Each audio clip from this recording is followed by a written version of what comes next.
Y entonces, ¿cómo? ¿Qué decías, Hugo? Quería preguntarte, negro, en los primeros tiempos, ¿cuáles eran los temas en los que se trabajaba cuando todavía aquí por Sudamérica, ¿no? Estábamos con esos estudios, trabajo, cuál era la bibliografía? La cosa empezó con unos pocos politólogos, porque de esa Facultad de Ciencias Políticas y Sociales salieron también los primeros amigos que nos acompañaron en todos estos trabajos. Entonces también había algún politólogo y había también algunos antropólogos. Y por supuesto gente común que estaba en sus ocupaciones, en sus distintas cosas. Al iniciar nuestros estudios en esas especies de retiros, nos interesamos vivamente por el estudio de la situación sociopolítica de aquel momento histórico. Un poco por la formación de la gente que formaba esos grupos y otro poco porque veíamos que existía cierta urgencia, se estaban produciendo una cantidad de fenómenos de descomposición social, unos cambios en todos los sistemas de aquella época que anunciaban el crecimiento de la violencia, claramente. Después ya se vio en forma con el guerrillerismo y se vio con las represiones militares y todo aquello. Pero eso ya estaba en marcha cuando nosotros nos pusimos a hacer las primeras investigaciones, los primeros estudios. Y era pues una cosa de entender la situación social, la situación política, la situación económica, y empezaron a organizarse algunos estudios monográficos. Es decir, hubo gente que se ocupó específicamente de estudiar los movimientos sociales. Otra gente hizo recopilación de materiales y síntesis grandes, algunas muy bien hechas, sobre los partidos políticos. Y otra gente empezó a estudiar la situación general de lo que iba ocurriendo en América Latina, que era lo más próximo a nosotros. Así que los primeros estudios que se hicieron fueron de esa naturaleza. Lógicamente, ya estábamos siguiendo la línea de lo que se veía en la mirada interna y demás, estábamos viendo otro tipo de fenómenos aparte de lo que crudamente se podía ver en la realidad sociopolítica inmediata. Otros fenómenos mucho más subterráneos, pero muy importantes, que empezaban a aflorar. Me estoy refiriendo a ciertos cambios que hoy llamaríamos psicosociales, es decir, cambios en la mentalidad colectiva, aparte de lo que se conformaba política, económica, socialmente, en la superficie, empezábamos a ver una cantidad de cambios psicosociales que no se veían en la punta del iceberg. Estaban trabajando afuera, pero estaban trabajando. Entonces, claro, nosotros también nos ocupamos, ya en esas mismas épocas, de hacer algunas monografías y algunos estudios de antropología filosófica, antropología, y de estudios de creencias populares, mitos populares, modificaciones en las corrientes religiosas que se estaban viendo en América Latina. Es decir, era un trabajo el nuestro en el que de algún modo conectábamos lo que sucedía en la superficie, que le llamamos lo político, lo económico, lo politológico, y lo que ocurría en la conciencia social, pero subterráneamente. Nosotros suponíamos que eso se iba a ir expresando cada vez con más fuerza, iba a ir produciendo desplazamientos más grandes.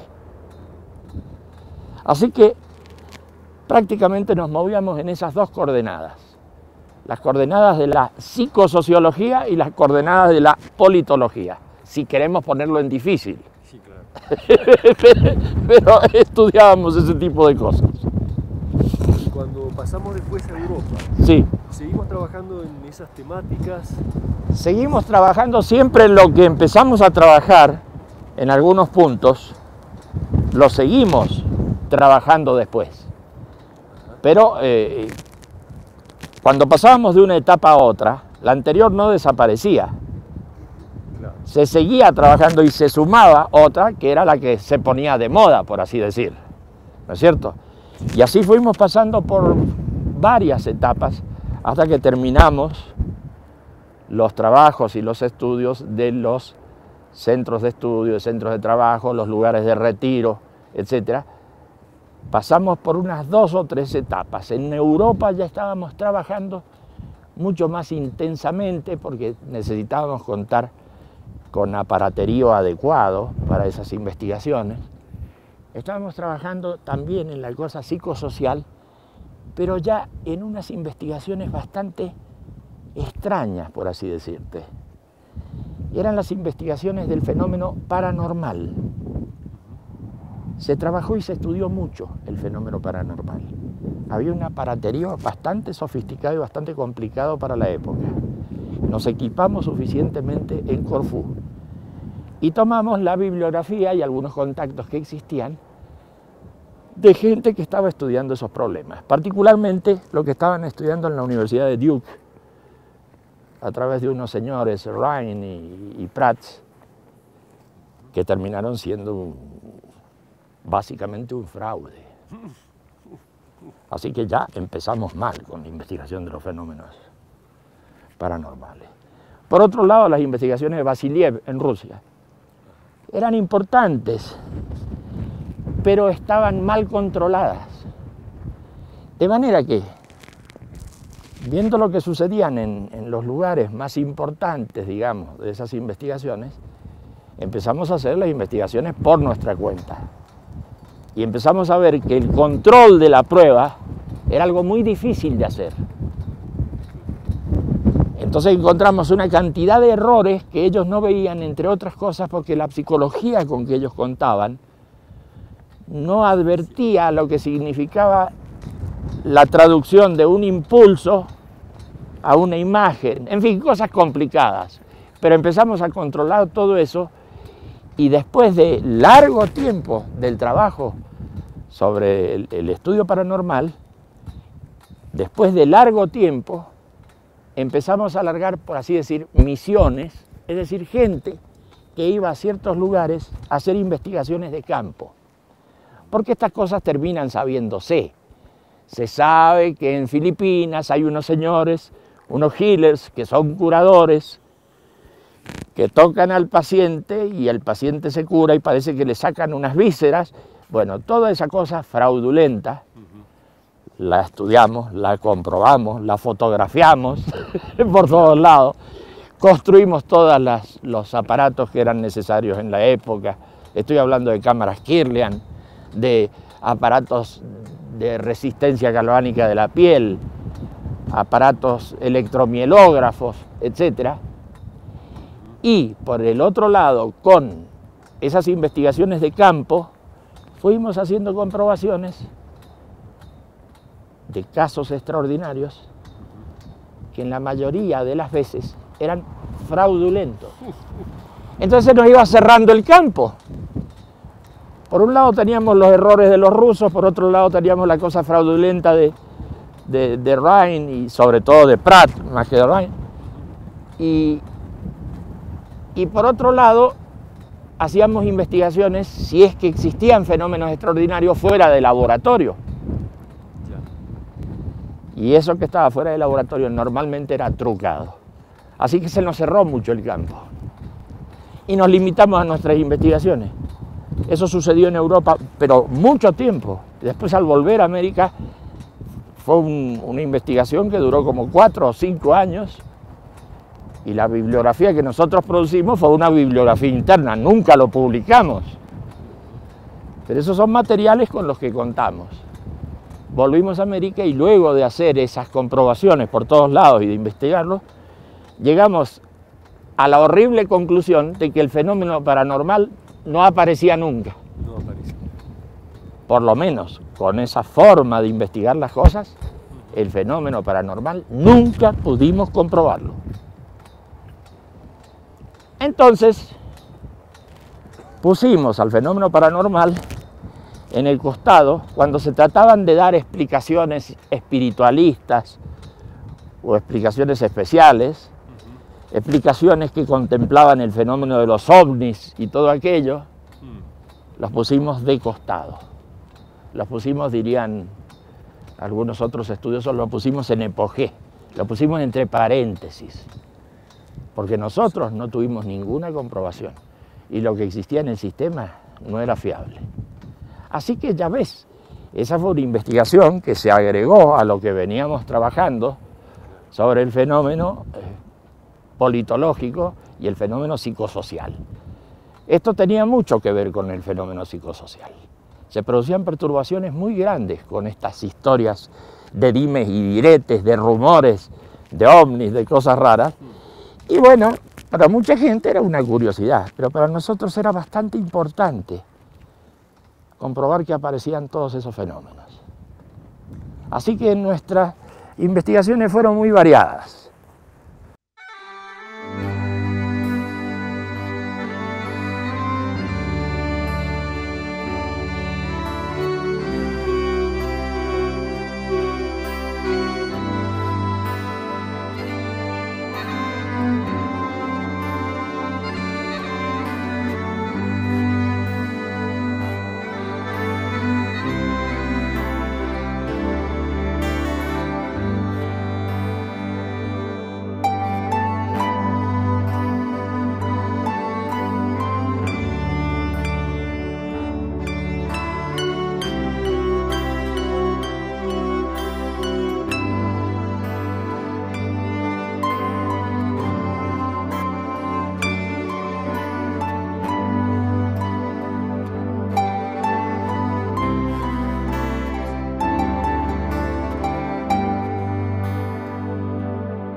Entonces, ¿cómo era lo que decías? De lo que estabas comentando, ¿cómo terminaron esos estudios y trabajos sobre lo paranormal y los fenómenos psicosociales?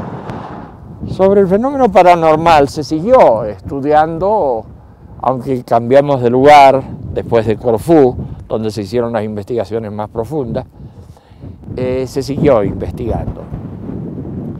Pero el estudio de lo paranormal se desplazó a otros campos. Mejor dicho, el estudio de lo psicosocial se desplazó a otros campos ya fuera de lo paranormal. Y también se vio que se podían hacer estudios y aplicaciones en algún tipo de institución que creáramos para llevar adelante esas cosas. Así empezaron a surgir instituciones culturales y sociales del tipo de la comunidad para el desarrollo del ser humano. La comunidad sirvió para tomar contacto con una cantidad de otras instituciones y poder intercambiar con esas otras instituciones una cantidad de conocimientos que nosotros habíamos logrado en ese campo. Muchos psicólogos y muchos sociólogos empezó a adherir a este tipo de institución y empezamos a hacer intercambios y a interesarnos por nuevos trabajos. Así que lo psicosocial y lo social tomó relevancia a través de esas instituciones, pero siempre seguíamos con todos los otros trabajos adelante.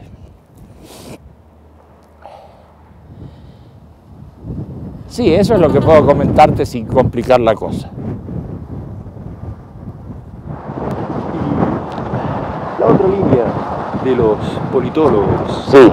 también se convierte en una acción que se va concretando de algún modo, se retoma y se concreta en una acción. La cosa de los politólogos y todos ellos, sí, también, así como existía la comunidad y empezaba a conectar gente de ciertos sectores, de estudiosos y demás, empiezan a formarse ciertas organizaciones sociales y políticas.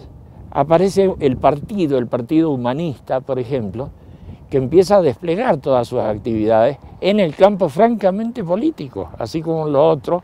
Y es más, de la Comunidad para el Desarrollo Humano, de esa institución, se hacen los primeros pasos para constituir los partidos humanistas. Eso es muy extraordinario. ¿Qué pasa con el Partido Humanista y demás? Lo que pasa es que las investigaciones que se habían hecho y los estudios que se habían hecho hacía mucho tiempo atrás empiezan a fructificar ahí, y es muy fácil para todos estos amigos crear su plataforma, hacer sus desarrollos. Tienen su bibliografía también, porque mis libros tratan sobre todo ese tema, así que están suficientemente pertrechados para iniciar una acción política y una acción social. Así empieza a desarrollarse todo eso que es muy conocido ya en la periferia de este movimiento en marcha. Eso es lo que puedo contarte sin complicar enormemente todas estas cosas.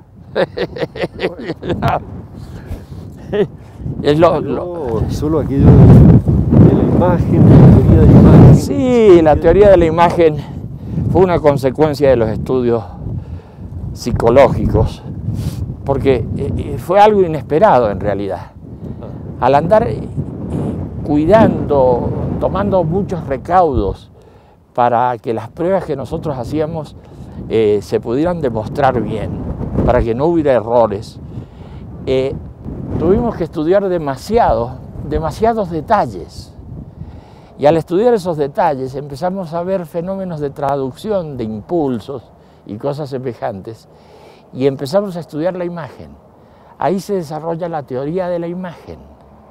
La teoría de la imagen da lugar a la teoría del espacio de representación. Y eso es una teoría psicológica compleja que hoy unos pocos ya están incorporando al ámbito de lo oficial en materia de psicología.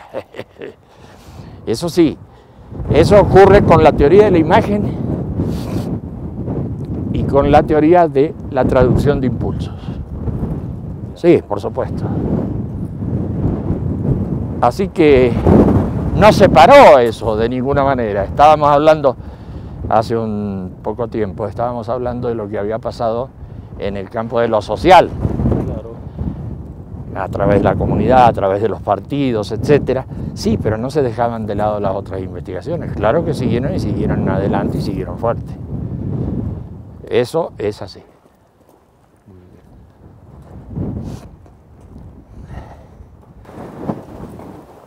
También en las discusiones teológicas a veces menciona un modo de ver la temporalidad de la conciencia. Claro, sin duda. Eso va configurando toda una teoría del psiquismo, ¿no? Sí, sin duda. Sí, pero eso es parte de contribuciones al pensamiento. Claro. Contribuciones al pensamiento está formado por la teoría de la imagen, por un lado, un acercamiento a la psicología, y por el otro lado a la historiología. Son como dos volúmenes que integran uno solo. Sí.